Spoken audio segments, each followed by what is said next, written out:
Nosotros queremos informar al Estado Lara y al país nacional sobre las eventualidades que se han venido suscitando en nuestro Estado y que de alguna manera han puesto en entredicho la paz de Lara. Yo quería inicialmente referirme a lo decidido ahora en la plenaria de la Asamblea Nacional y quería, poco en razón de lo que allí se expuso, expresar nuestro beneplácito porque se haga una investigación exhaustiva, objetiva, de los hechos que han acontecido en los últimos días en nuestro Estado. Eso lo recogemos de manera positiva. Lo que sí yo debo explicar y aclarar acá al país nacional es que esto demuestra que lo que dijimos la semana pasada tenía absoluta pertinencia, la aclaratoria en el momento, porque se trata de una escalada que ha venido copando progresivamente espacios de anarquía, de desorden y de caos con características político-electorales propiciadas desde el propio partido de gobierno PCV. Esa es la verdad. Nosotros quisiéramos incluso, y en su momento le solicitamos a la Asamblea Nacional por escrito, que a mí se me interpelara. Recuerden ustedes esta comunicación que enviamos el 10 de febrero del 2011 al presidente de la Asamblea Nacional, donde yo le pedí al presidente de la Asamblea Nacional la posibilidad de ser interpelado en la plenaria de la Asamblea Nacional para debatir, por ejemplo, el tema de la seguridad de Lara y las posturas interesadas de algunos cuerpos de seguridad del Estado que han obrado en función de la directriz de un partido político y no en función de los intereses de un Estado, de los intereses del país y de los principios establecidos en el texto constitucional y el Estado de Derecho. Esta fue la respuesta que recibimos. Eso fue el 10 de febrero del 2011. Solicitamos respetuosamente al presidente de la Asamblea Nacional, de acuerdo a lo previsto en el artículo 113 del Reglamento Interior y de Debates, que se interpelara al gobernador del Estado, a petición del propio gobernador, para dar un debate público, abierto, sincero y objetivo frente al país sobre la situación de seguridad de Venezuela y especialmente la situación de inseguridad de Lara. Esto fue con una comunicación recibida el 17 de febrero del 2011, fue negado por el propio presidente de la Asamblea Nacional. Aquí está la comunicación, marcada con el número 003-1811, Fernando Soto Rojas, del 17 de febrero del 2011, donde el propio presidente dice que agradece su valoración a nuestra elección como presidente de la Asamblea Nacional, y más adelante dice, como usted bien lo dice, el Reglamento Interior de Debates de la Asamblea Nacional, precisamente el artículo 113, señala que las comparecencias e interpelaciones implica ser invitado y cuando eso ocurra será porque la Asamblea Nacional lo requiere. Por lo tanto, desestimó el presidente de la Asamblea Nacional la solicitud que le hiciéramos a debatir públicamente frente al país el problema de inseguridad de Venezuela y muy especialmente el de Lara. Hoy le vuelvo a pedir desde acá al presidente de la Asamblea Nacional, a los señores diputados, les pido desde aquí, incluso les exijo como gobernador del Estado, quiero ser interpelado en la plenaria de la Asamblea Nacional y quiero que se transmita por los medios de comunicación social públicos y privados. Y vamos a debatir el tema de la inseguridad. Y vamos a revisar especialmente el caso de Lara. Seguramente tendríamos que revisar los presuntos ajusticiamientos de 180 larenses, aproximadamente, que dieron lugar a la creación de los comités de víctimas en el Estado.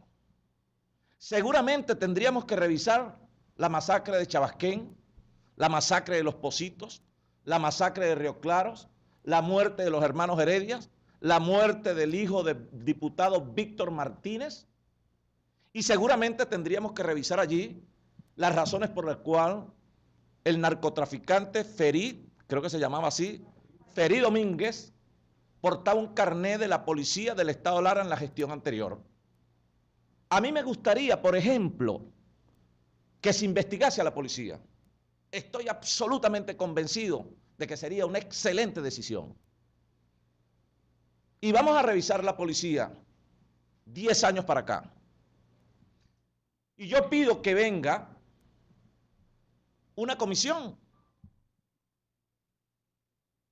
o una subcomisión de la Asamblea Nacional. Después de mi interpelación en el hemiciclo, en sala plena, y en esa interpelación, que se me permita, por Dios, exhibir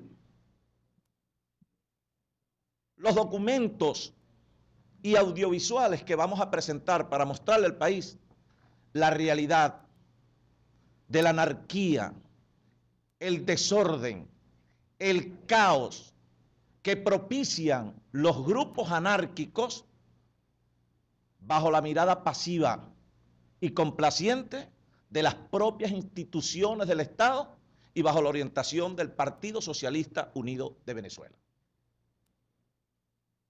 Esa es la verdad. La semana pasada denunciamos al país y el país fue testigo y Lara fue testigo. El Grupo Frío, unos ultrosos delincuentes,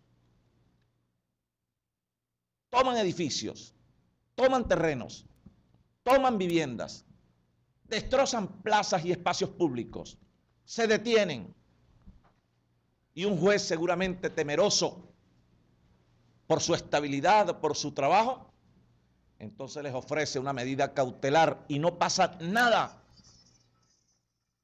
en este país. En esa oportunidad denunciamos, cuidado si la que no termina investigada o la que termina investigada sea la policía del Estado. En efecto, policías golpeadas.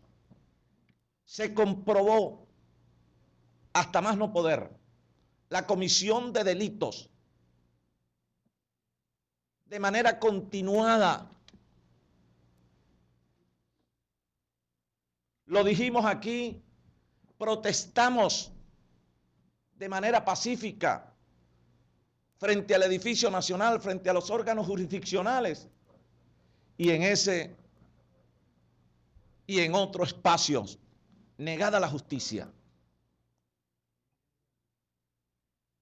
Hoy le decimos desde aquí a la Asamblea Nacional, invítenme, permítanme el espacio de las cámaras de ANTV. Permitan que los medios privados recojan la información que vamos a producir desde el seno de la propia Asamblea Nacional. Que este diputado mentiroso, ineficaz, es alcalde de uno de nuestros municipios, con un descomunal rechazo, sin el amparo complaciente de la propia institución de la Asamblea, salga y le dé la cara al país y diga la verdad de lo que aquí ha ocurrido. Yo quiero que revisemos también los expedientes, vamos a revisar los expedientes sobre la policía de Lara. Revisemos por qué razón no hubo una decisión en el Consejo Legislativo de Lara, por ejemplo, para la destitución de su comandante, el general Rodríguez Figueira, que posteriormente fue ascendido a general por el gobierno nacional y condecorado por el gobernador Luis Reyes Reyes, por ejemplo. Por ejemplo, vamos nosotros a revisar todos los casos, licitaciones. Vamos a revisar, por ejemplo, la prestación del servicio de seguridad a empresas privadas. Porque yo quisiera recibir, una vez expresado todo esto en Caracas, recibir la comisión. Y les aseguro que una mesa como esta será chiquita para mostrar los expedientes. Porque tenemos mucho que decir. Y es posible que destapemos la olla de muchas cosas que no se dijeron por la complacencia igualmente del Consejo Legislativo anteriormente en la gestión de Luis Reyes Reyes. Sería bueno entrevistar a los comités de víctimas. Sería bueno escuchar al diputado Víctor Martínez. Qué bueno sería escuchar a los familiares de los Heredia. Qué bueno sería revisar por qué en la Quebrada del Mamón, recordemos los larenses y los barquisimetanos, aparecían casi todos los días una persona en la Quebrada del Mamón, por allá en la circunvalación, muerto, enfrentamiento, presuntamente. ¿Cuántos casos de desapariciones fueron denunciados? ¿Qué ocurrió con esas investigaciones?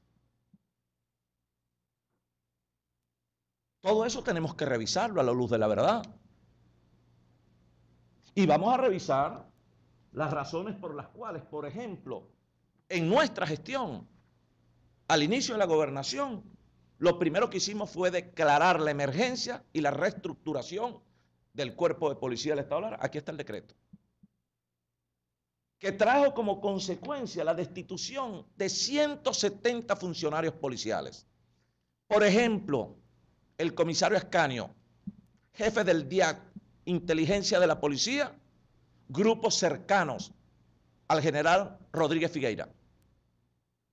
Revisemos todos esos expedientes, pues. Vamos a revisarlos todos. Y yo creo que lo más sano para el Estado es que esa comisión también, cuando venga, se pueda reunir conmigo en un sitio abierto donde tengan acceso todos los medios de comunicación social. Vamos a decirnos las cuestiones.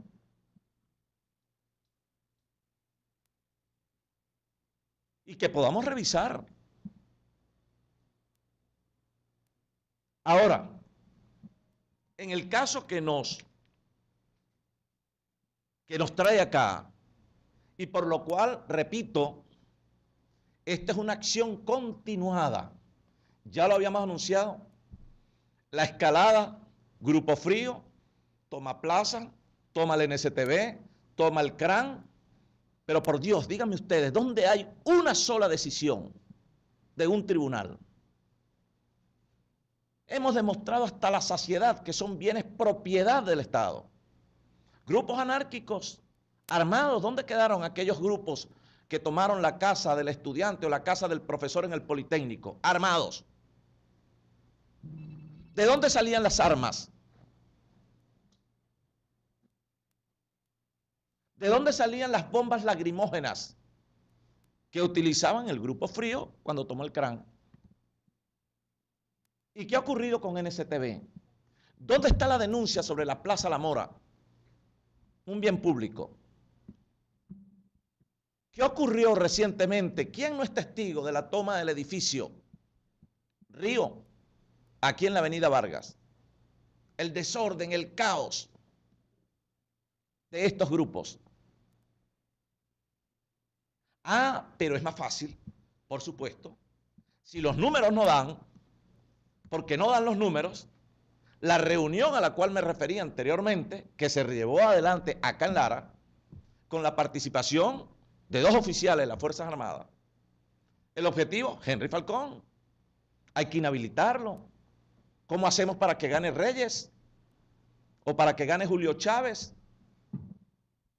No tienen vida en honor a la verdad. Como no tiene vida la alcaldía de Iribarren, no la van a ganar. No ganan la alcaldía de Palavecino, no ganan la de Torres. ¿Y entonces qué puede ocurrir con esos votos? Lara, que se presentaba como un bastión del proceso, Hoy Lara puede ser la diferencia en unas elecciones presidenciales. Hay que sacar del camino a Henry Falcón. 250, 300.000 votos, esa puede ser la diferencia.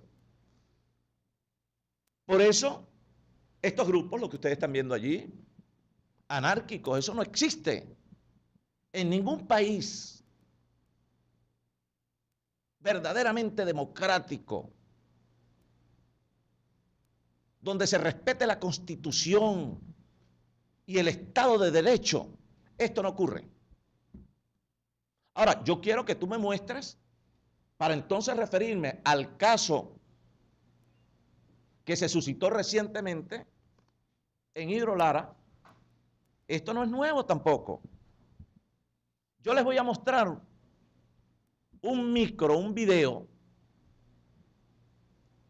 de hace unos meses atrás, donde los mismos señores que secuestraron a los funcionarios de Hidrolara, secuestraron en aquella oportunidad, en una toma pacífica, con cauchos, con bidones de gasolina, con spray, con cadenas, secuestran 10, 12 horas, 15 horas.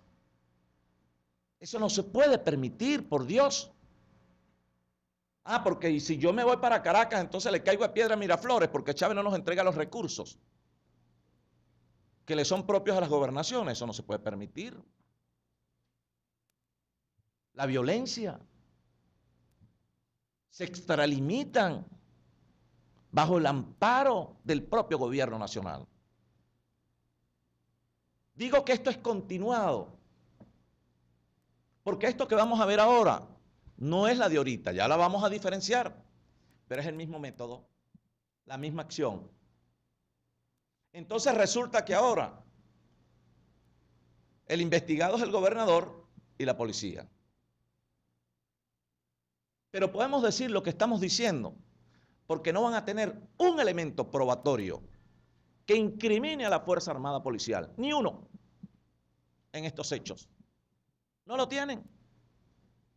No tienen cómo mostrarlo. ¿Ustedes han visto que han mostrado algo? Nada.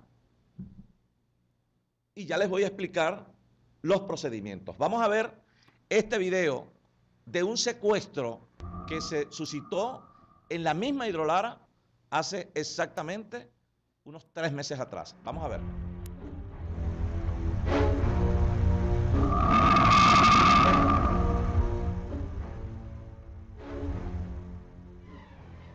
Y no hay un acto de secuestro, y no hay un acto de secuestro.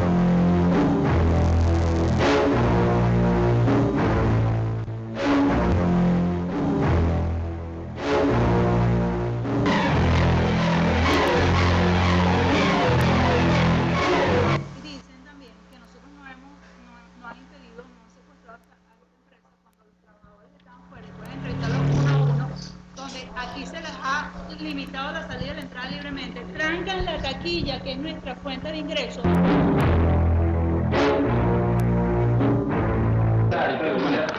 igual manera,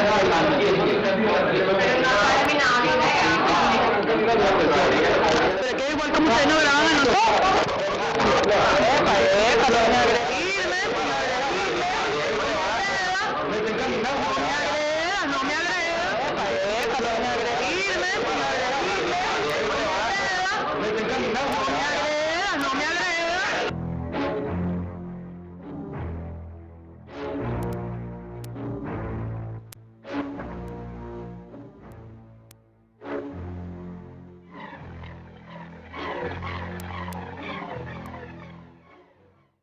Ahora les pido, vamos a preparar el micro. Esto fue en noviembre del año pasado.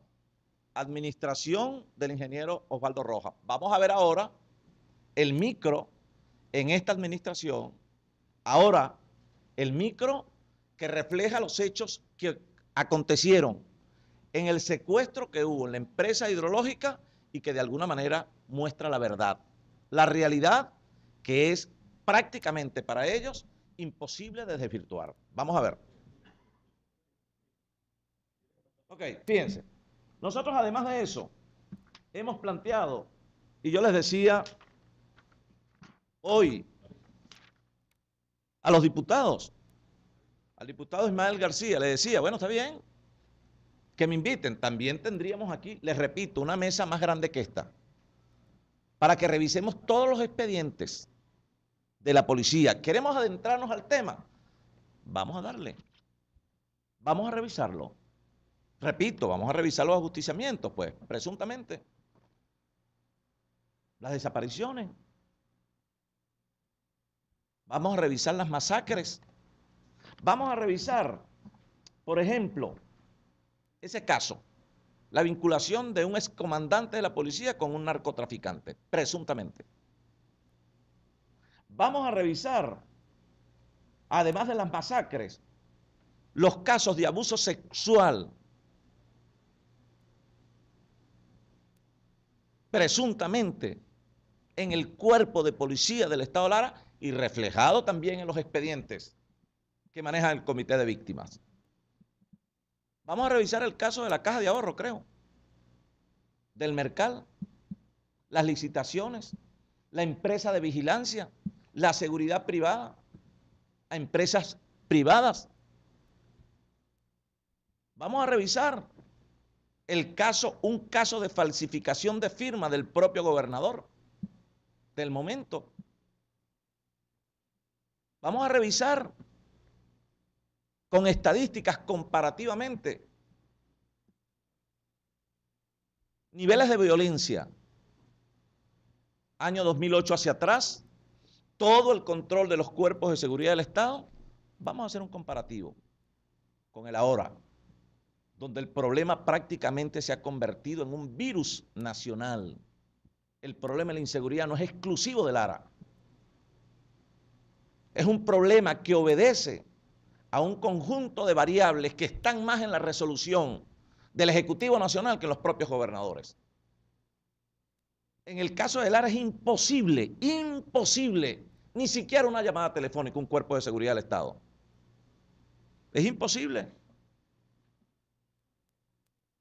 Como es imposible la coordinación con unas instancias de poder que se consideran presuntamente autónomas e independientes. El Poder Judicial, la Defensoría del Pueblo, el Divice, la Fuerza Armada. Esa es la verdad sobre estos hechos. Vamos a pedir que se interpele entonces al propio diputado Luis Reyes Reyes. Y vamos a pedir también, yo quiero ir a la interpelación, que se convoque al general Rodríguez Figueira y se convoque al diputado Luis Jonás Reyes, presidente del Consejo Legislativo del Estado Lara, que debe conocer de todos estos hechos, de todos estos expedientes, hoy diputado del Consejo Legislativo. Vamos a escuchar al Comité de Víctimas o a los comités de víctimas.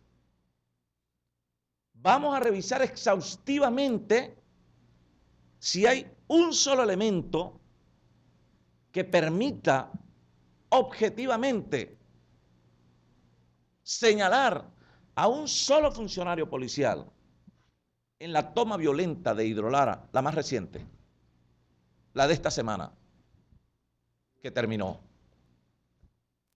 Vamos a ver qué ocurrió allí, porque tenemos incluso los videos. Y los videos que tenemos nosotros allí fueron videos que alguien de buena fe, gobernador, tenemos las evidencias. Los propios vecinos estaban aterrados. El objetivo era quemar a Hidrolara, incendiar Hidrolara. Y ya lo vamos a ver reflejado en las declaraciones de los implicados en el delito. Los propios vecinos, al percatarse de la situación, porque entraban en una camioneta con cauchos y gasolina. Recordemos a aquel señor que por trasladar solo un bidón de gasolina en un vehículo duró 2 años preso. Recuerden, en una manifestación de la oposición. Aquí vamos a ver ahora a la representante de la Defensoría del Pueblo, presenciando la colocación de los cauchos y aplicándole el combustible para incendiar la institución, y no dicen nada. Vamos a ver también en el video el reflejo de la realidad de los destrozos. Habrá una prueba más irrefutable que esa, o más real que esa. Ahora, un vecino, porque eso es como si yo tengo mi casa, donde hay una manifestación, y tengo mi negocio y un edificio, tal cual lo que ocurrió aquí con el frío. ¿Quiénes sacaron a los invasores? Fue la policía, fue la propia comunidad organizada. Si quieren, vayamos, hagamos las preguntas allí. Busquemos los testigos, pues. La policía actuó desde lejos y, sin embargo, fue objeto de las agresiones de estos grupos amparados. Esos mismos vecinos del sector, al ver que van a incendiar Hidrolara, ¿quién no se preocupa que tenga una casa contigua? Y fueron ellos quienes denunciaron al hecho. Y un vecino me entregó las evidencias. Aquí están los videos. Y esos videos, véanlo ustedes en el micro, que también hemos preparado, que hablan por sí solos. Vamos a ver.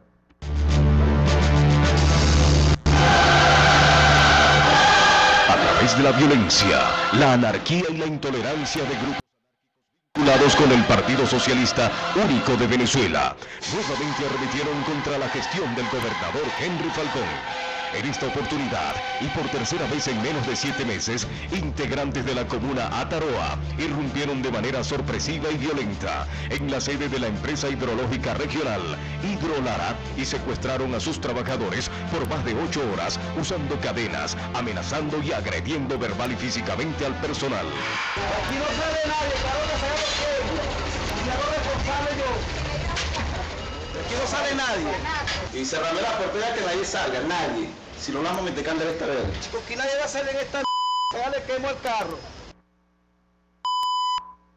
Ahora, No me dejes más aquí porque yo tengo un niño, una niña de 9 años. mira, pero yo te digo yo, aquí no hay nadie, tienen que hacer bien, aquí no sale nadie.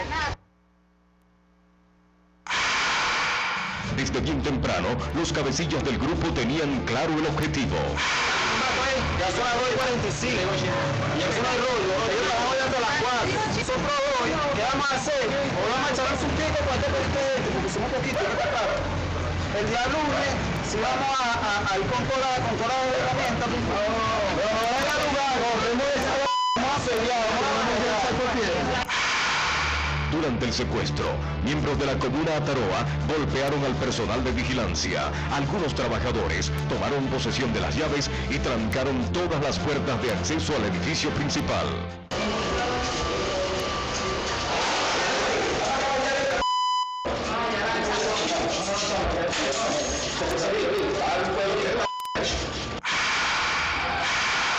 La Defensoría del Pueblo, siempre presente cuando se trata de defender a los grupos anárquicos y violentos, solicitó que se retirara la policía del Estado Lara del lugar, situación que se hizo efectiva por parte de este cuerpo de seguridad.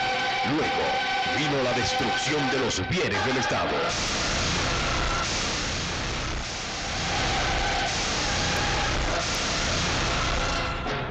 Lara rechaza la impunidad. Lara rechaza la violencia. Lara exige justicia.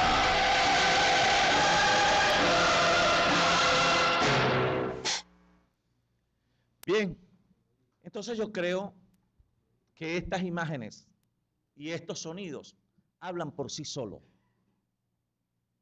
¿Tendrá respuesta a esto?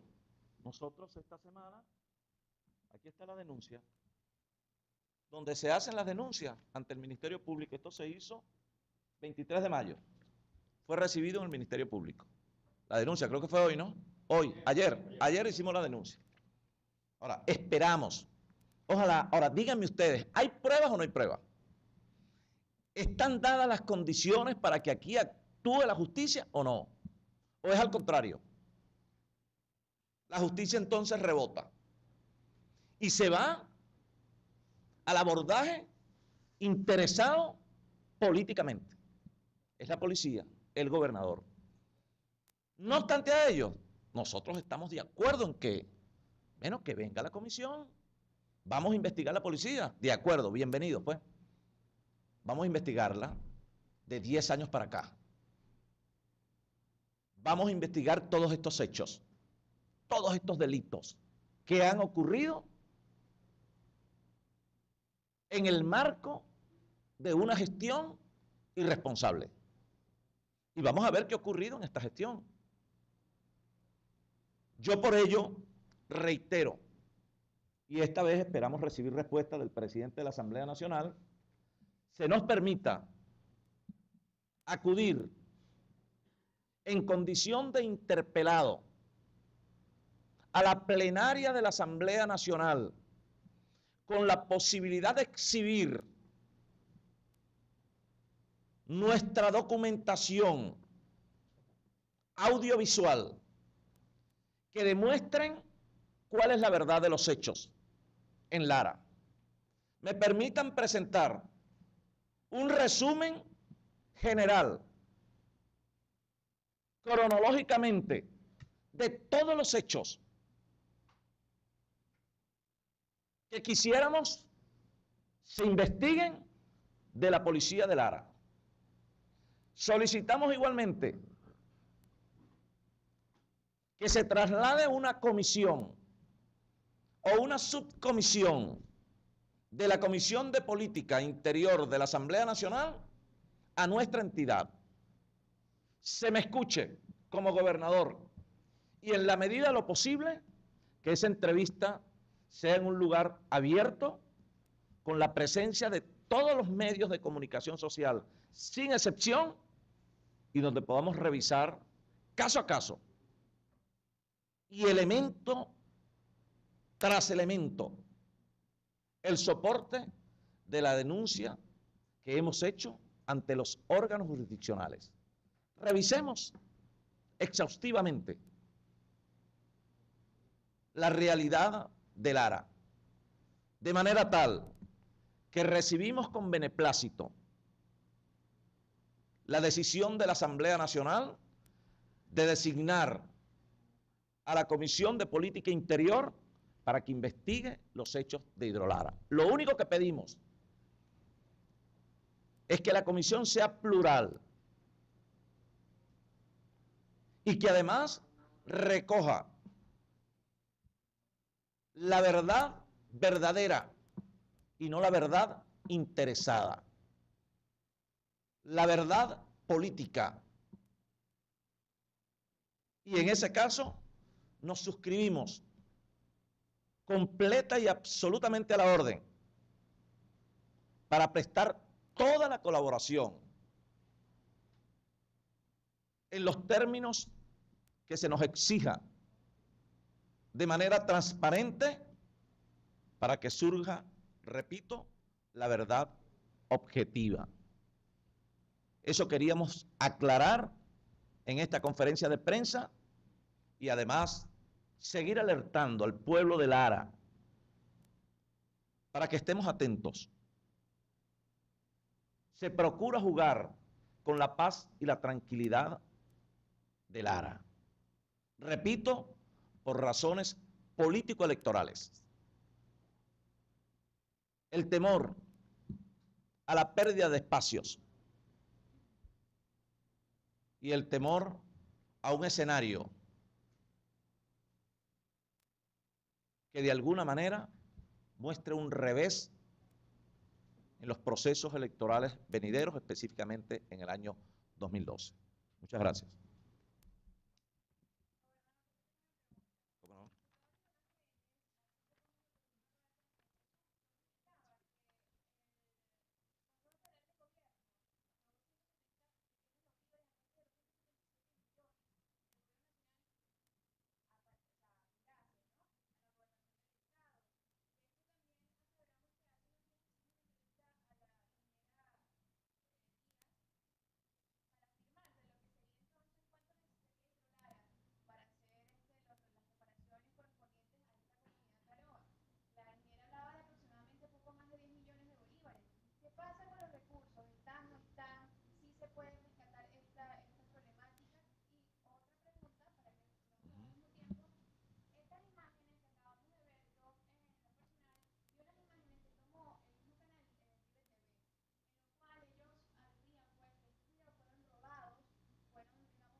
Lo primero que debo decirte es que no sé, ¿sí?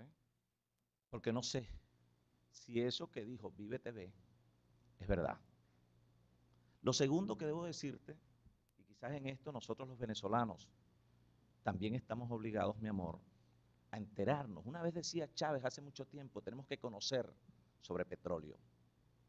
Porque permítanme decirles que Venezuela medianamente vive en el marco de esta anarquía y este desorden, y digo medianamente, porque no funcionan los servicios, la vialidad se está cayendo por todas partes, hay un problema grave en materia de salud a nivel nacional y hay un desorden con la seguridad de Estado. Permíteme decirte, mi amor, que es precisamente porque los recursos prácticamente los toma para sí el Ejecutivo Nacional. Y lo que nos mantiene medianamente así es el precio del petróleo. Y con toda la cantidad de recursos que han ingresado al país por este concepto, revisemos qué está ocurriendo, por ejemplo, en un país vecino como Colombia y qué está ocurriendo en Venezuela. Ellos avanzando, nosotros para atrás como el cangrejo. Y si no, vamos a dar un saltico a Cúcuta y vayamos a ver qué ocurre en Perú y qué está ocurriendo en Chile y por qué fue victorioso Lula da Silva en Brasil y por qué nosotros no. ¿Sabes por qué? Porque aquí se impone la improvisación. Entonces los recursos a los que se refiere el hijo del exgobernador, permítame decirle que esos no son recursos, como tú dices, que brinda el gobierno nacional. Es un derecho del Estado Lara. Yo me permito incluso ilustrarlos y recordarles que en el presupuesto el petróleo se estimó en $40. ¿Y sabes en cuánto está el precio del barril de petróleo hoy en promedio? En 90 y ha llegado a $116. Entonces, ¿de quién son los recursos? ¿Qué ocurre con el diferencial? Cuando se echan los números de tantos barriles, lo que llaman volúmenes, por precio del barril, si tú estimas a 40 y te está entrando recursos sobre 90, ¿qué pasa con el diferencial de los $50? La Constitución de la República Bolivariana de Venezuela, y por eso no es cierto aquellos los recursos del FCI, lo que dice este caballero, porque recuerda que se eliminó el FIDES y la LAE. Y el FIDES no era otra cosa que un fondo que se creó a través de una ley para fortalecer el proceso descentralizador, que tenía como objetivo que los recursos que obtuviera el Estado por concepto al impuesto al valor agregado, una parte de esos recursos fueran a las regiones. Y lo eliminaron. Y todos aquellos recursos, que es lo que conocíamos como la LAE, la Ley de las Asignaciones Especiales, de las regalías petroleras, que se distribuían también en las regiones según su actividad productiva en el marco, valga la redundancia, la actividad petrolera, un porcentaje también iban a las regiones. Cuando hacemos la comparación de cuánto se recibía por FIDES y por LAE, era más de lo que nos está correspondiendo por el FCI, el Fondo de Compensación Interterritorial. Eso no es una dádiva, no es un regalo, ni del presidente ni del gobierno nacional. Eso es un derecho del Estado. Entonces no son recursos que nos brinda el gobierno nacional. Esos son los mismos recursos que no podemos, mi amor, establecer. Esas son las fuentes, las únicas fuentes de financiamiento que tiene el presupuesto regional. Los recursos que aprobaron ahorita, eso no es ni siquiera el 10%. Y te explico algo más y le explico al país nacional. Ese recurso que recibimos ahorita de adicionales, eso forma parte de una pelota muy grande de recursos, que tal cual lo prevé la Constitución, los recursos del presupuesto nacional, de los ingresos nacionales, el 20% es obligado, debe ir a las regiones. El gobierno nacional sigue bypaseándonos. Creó el Fonden y dijo 50 y 50 y desvió 50% de esos excedentes, los desvió un fondo ¿Quién lo administra? El presidente. ¿Quién lo controla? El presidente. ¿A quién le rinde cuenta? Él mismo se rinde cuenta. Entonces, esos recursos a los que tú te refieres, ahora reformaron la ley y no es 50, ahora el presidente va a manejar 80% de los recursos excedentarios de ese precio de $50 el barril de petróleo. Entonces, lo que estamos recibiendo ahorita, nosotros no sabemos si es la deuda del año pasado, porque el año pasado el petróleo calculado en 40, ¿sabías tú que terminó en 72? Y te mandan los recursos a finales del año, con lo cual tienes que imputarle la inflación acumulada de ese año. Y después que le imputas la inflación acumulada, nadie sabe qué te están mandando. O sea, para nosotros el gobierno nacional todavía nos adeuda 300 millones. Lo que quiere decir que para Henry Falcón, los recursos de los 177 millones que llegaron es solamente una parte de la deuda del gobierno nacional con las regiones del año pasado. Los recursos del primer trimestre, producto del diferencial de $50 el barril de petróleo, no hemos recibido, en mi criterio, todavía ni medio. Lo que quiere decir que este diputado está más pelado que rodilla de chivo, por cierto, porque no saben lo que están diciendo. Porque cuando elaboramos el presupuesto, eso es como cuando tú vas a hacer mercado. Tú tienes que revisar cuánto ganas, entonces tienes que revisar, pago la luz, pago esto, voy a hacer mercado. Tú haces tu ajuste. Igualito es cuando nosotros vamos a elaborar el presupuesto. ¿Cuáles son los proyectos? ¿Cuáles son los gastos? ¿Cuáles son las transferencias? ¿Sabías tú que de esos recursos que llegaron ahorita, casi 110 millardos, 110 de los 177 se van solamente en el ajuste del salario mínimo y el ajuste de la cesta ticket que declaró o decretó el presidente de la República nacionalmente y que no le consultó a alcaldes ni gobernadores? ¿Tú sabías eso? Lo sabía el país, hay que decírselo a Lara por lo menos. Solo para ajustar la cesta ticket que ahora el presidente decretó que hay que darle cesta ticket a todos. Incluso los que no vengan a trabajar, hay que también darle cesta ticket. Esa gracia del presidente, donde él quiere aparecer como el bueno, y los gobernadores somos los malos, ¿tú sabes cuánto nos costó? 26.000 millones de bolívares. El ajuste del salario mínimo, porque es muy fácil, con los reales de los demás. Entonces, esos recursos están allí.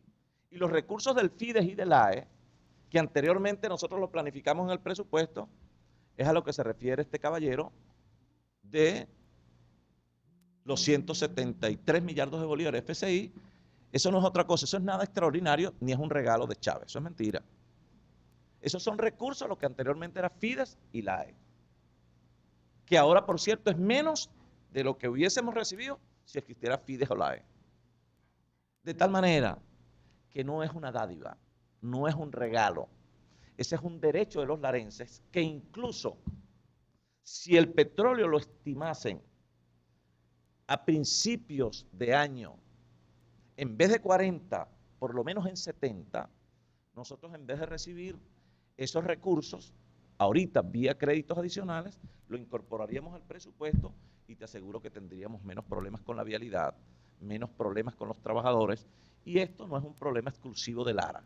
Este es un problema nacional. Habría que revisar la prensa del día de ayer, del día de antier, habría que revisar la prensa de la semana pasada, cuáles han sido los pronunciamientos de gobernadores y alcaldes en torno a esta materia. De los gobernadores, que hacemos causa común en la construcción de una alternativa diferente a la que tenemos. Porque, por supuesto, un gobernador que está allí y que le tiene temor a esto, a que lo vayan a inhabilitar, a que le embochinchen el Estado, yo estoy seguro que está de acuerdo con lo que yo estoy diciendo. Por ejemplo, el gobernador de Portuguesa, el de Yaracuy, el de Anzoátegui, el de Trujillo, el de Bolívar, todos están de acuerdo. Pero en un país como esto no se puede disentir. Tú no puedes andar con la verdad. Yo estoy aquí dando esta rueda de prensa hoy. ¿Sabes por qué? Porque yo dije mi verdad. Porque yo actué con mi conciencia. Porque no me permití acompañar por más tiempo la improvisación, el desorden, el irrespeto y la intolerancia que representa el gobierno nacional y su partido. Por eso yo estoy aquí. Y por eso otros que quisieran estar aquí no están. Porque la gente tiene miedo.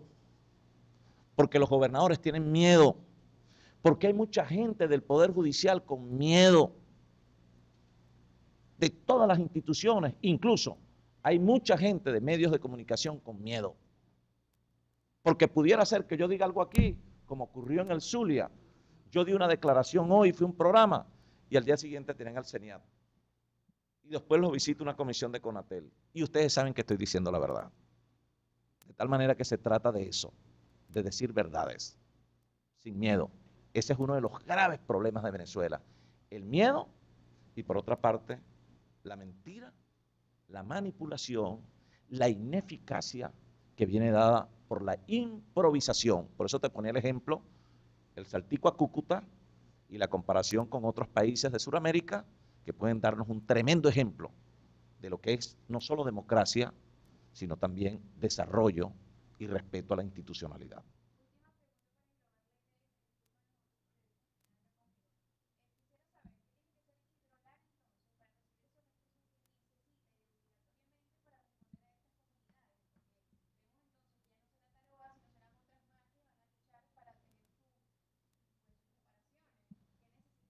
Déjame explicarte bien también eso, me permite y me disculpa.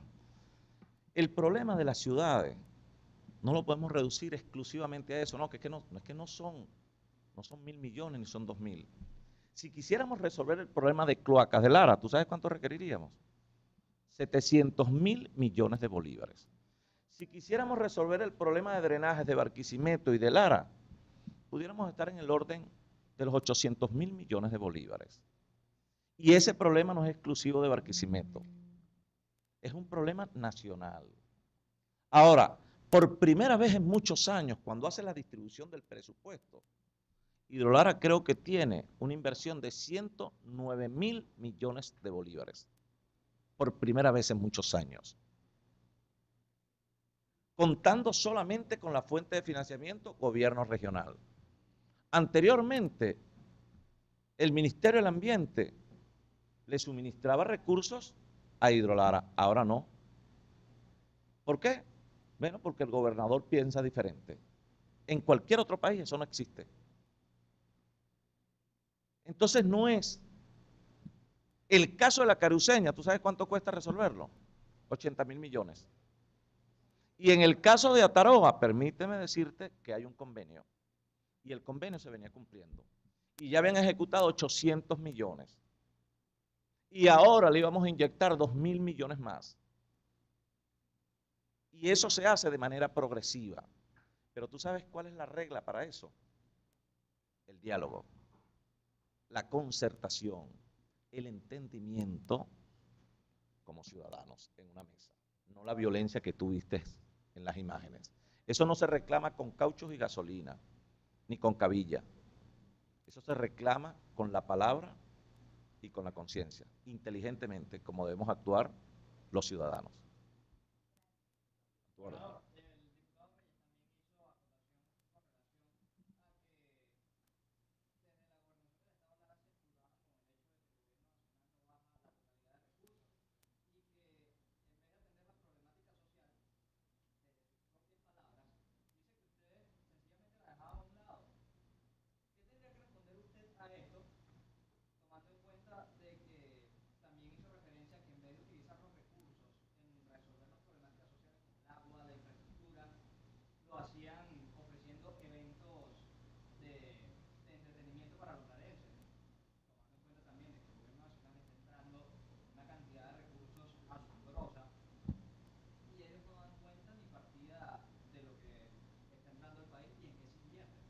Bueno, yo lo primero que te voy a decir es que si vamos a eso, si nosotros recibiéramos solo el 5% de los recursos que se invierten en otros países, y esa pudiera ser una buena respuesta para el diputado, yo te aseguro que tendríamos menos déficit y resolveríamos más cosas. Ahora, yo te puedo dar un listado de las obras que estamos haciendo, así, general. Por ejemplo, la Matriz Norte. Esa es la obra hidráulica más importante que se está construyendo en toda la región. La está construyendo la Gobernación del Estado. El Hospital Antonio María Pineda. Se invierten más de 85.000 millones de bolívares solamente en el hospital. No hay ningún hospital en el país donde esté proyectado la construcción de un edificio de medicina nuclear. Eso no existe. ni servicios totalmente nuevos, ni adquisición de nuevos equipos y nuevas tecnologías. En el caso de Lara, estamos construyendo viviendas. Habría que preguntarle, por ejemplo, al diputado por dónde pasaba Reyes cuando iba a Urdaneta, seguramente iba en helicóptero, cuando pasaba por Pavia. Ahí estamos construyendo una avenida, y drenaje, y cloacas, y casas. Pero si te pasas por la ribereña, hay obras de casi 200 millardos de bolívares. Si vas a la Lara Zulia, en este momento, se están construyendo obras, hay cambios. Si nos vamos al área de seguridad, en muchos años se había dotado de manera tan activa y efectiva como se ha dotado la policía ahora. O sea, la distribución y la inversión se hace de acuerdo a las prioridades y a las expectativas de la gente. Solamente en cloacas, vayamos a Torres, Carora, vayamos a la 21 recientemente, y vamos a ver todos los frentes de obras que están en materia de agua. Por ejemplo, el sistema Alto Tocuyo. Sistema Alto Tocuyo. Habría que revisar eso. Ahora, el asunto de las cloacas es un colapso casi que generalizado, porque esta es una ciudad que crece. Y por eso es que esta ciudad, en su momento, se elaboró el PEDUL, Plan de Desarrollo Urbano Local. Ese PEDUL que tiene Barquisimeto y donde se ha planificado la asunción de obras futuras para el crecimiento poblacional de la ciudad, un poco te indica hacia dónde debe dirigir los recursos. Que no es, por ejemplo, lo que está haciendo el gobierno nacional. Te pongo un ejemplo, pues. El ferrocarril no es malo, está bien. Anda a ver cuánto cuesta el ferrocarril que vemos que estamos haciendo por allí, por la vía esta, la centro-occidental, ¿no es? La que está por Maracay. La regional del centro. Miles de millones de dólares. Pero cuando vienes por la vía, ¿cuántas horas te tardas de aquí a Caracas ahora? 7. ¿Tú sabes cuántas tardamos antes? 4. En 2 años vamos a tardar 10 horas. ¿Dónde está la planificación del país? ¿Dónde está la inversión en el servicio de energía eléctrica? ¿Por qué crees tú los apagones? Es porque ya el Guri no llegó a su nivel. Es porque no hubo planificación. Y esto que está ocurriendo con las hidrológicas, que por cierto es la única descentralizada, la Hidrolara, esto es una materia competencia del gobierno nacional, que antes lo hacía con la gobernación, el Ministerio del Ambiente, ahora no. Y en la medida que va pasando el tiempo, las gobernaciones prácticamente van quedando sin recursos. No olvidemos aquella tesis que esgrimió Aristóbulo Istúriz en 2 oportunidades. Tenemos que desbaratar las gobernaciones y las alcaldías. Eso no era mentira. ¿Y por qué crees tú que se estima el precio del barril de petróleo en $40? ¿Y por qué se elimina el FIDES? Y se elimina la LAE, y se le quiere poner las manos a las carreteras, y eliminan los peajes, y desconocen la autoridad de los gobernadores. Porque molestan. ¿Y sabes por qué molestan? Porque allí es donde están surgiendo los nuevos liderazgos. Los liderazgos pensantes. Los que creen en la planificación. Los que creen que el problema de Venezuela es gerencia, eficiencia, diálogo, concertación y respeto a la Constitución. No les interesa el país. Les interesa la permanencia en el poder. No les interesa Venezuela. Vayamos a revisar la educación solo en Colombia y comparemos la nuestra. Vamos a ver cuántas empresas se han instalado en Lara y en Venezuela en los últimos años. Veamos qué está pasando con la empresa de la construcción. Veamos si de verdad se están construyendo las 150.000 viviendas. O sea, yo creo que esto es para reflexionar más que para atacar. ¿Y tú crees que alguien se puede atrever a decir, yo voy a instalarme en Lara a hacer una inversión, para que el Grupo Frío venga después y se meta en la inversión y tal, y les agarre eso, el edificio? ¿Quién está construyendo edificio ahorita? Tendrá que ser medio juicio para hacerlo. Y lo mismo ocurre con las empresas. Y yo te aseguro que vas a la Inspectoría del Trabajo y a mí que me correspondió ejercer el derecho, recibo de mis compañeros, de mis colegas, bueno, lo que sucede en los tribunales. Si no estás en la buena con el sindicato bolivariano, olvídate de una decisión favorable, hermano. Y en un país donde no haya justicia, no hay libertad ni hay democracia. Y eso es lo que estamos viendo en el caso particular Lara. Hay una piedra en el camino, se le tiene miedo a la elección popular, a los votos, es mejor sacarlo del medio. Esa es la verdad. Muchas gracias, pues.